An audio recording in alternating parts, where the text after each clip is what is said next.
9 until 10:30.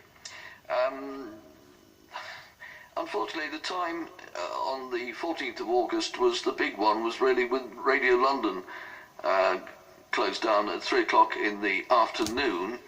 But then something very interesting happened, and I think we can relate that story right now.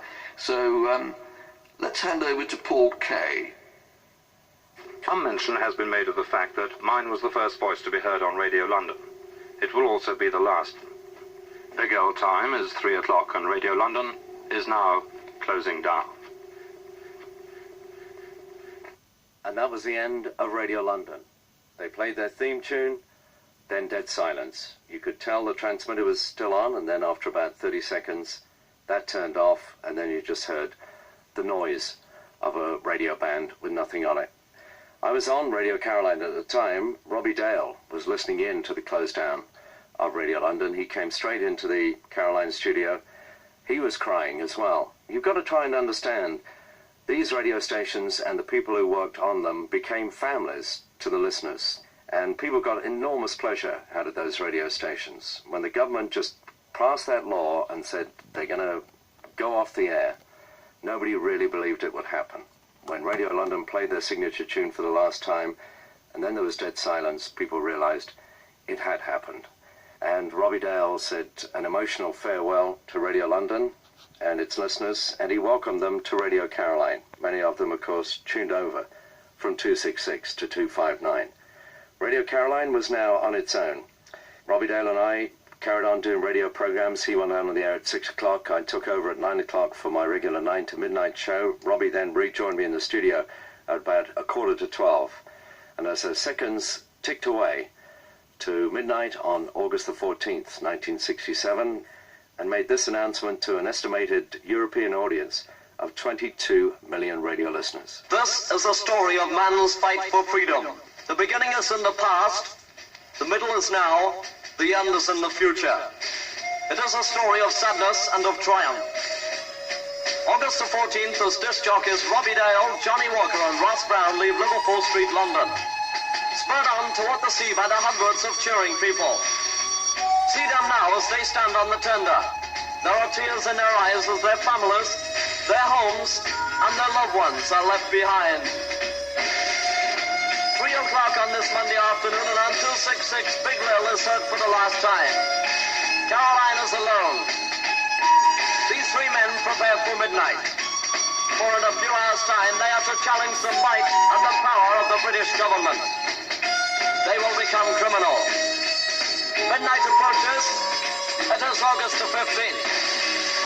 Johnny Walker announces that Caroline belongs to you, that she loves you and she will continue. The people sing Alternative Love. These two men sound happy, but underneath they are sad, for they now know that they have passed the point of no return. They are not sad for long. They are joined by other men who also gave up so much to fight for freedom.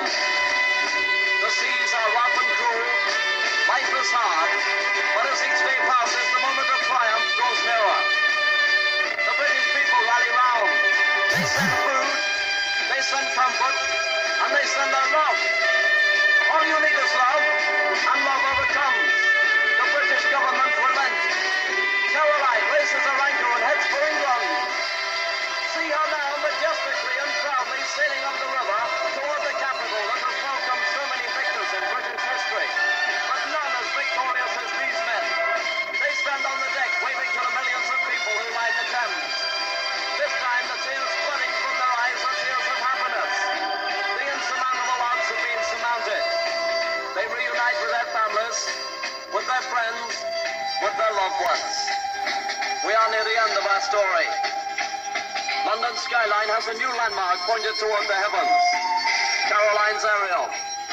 At last beaming out its love and music to a free and peaceful nation. We have overcome. The battle is over. Free radio becomes a way of life, but never taken for granted. For no man will ever forget Monday, August the 14th, 1967. The end of the story. Caroline continues, as I say, as it's always done. And we remember, Monday, August the 14th, 1967. Radio Caroline, the station that changed radio forever. Johnny, absolutely 100% correct. Thank you for that. And sadly, we've run out of time, which is a great pity. Just like to mention Diane and Dave Warren in Norfolk, who said you're clearly thoroughly enjoying yourself and having lots of fun. Knew you would.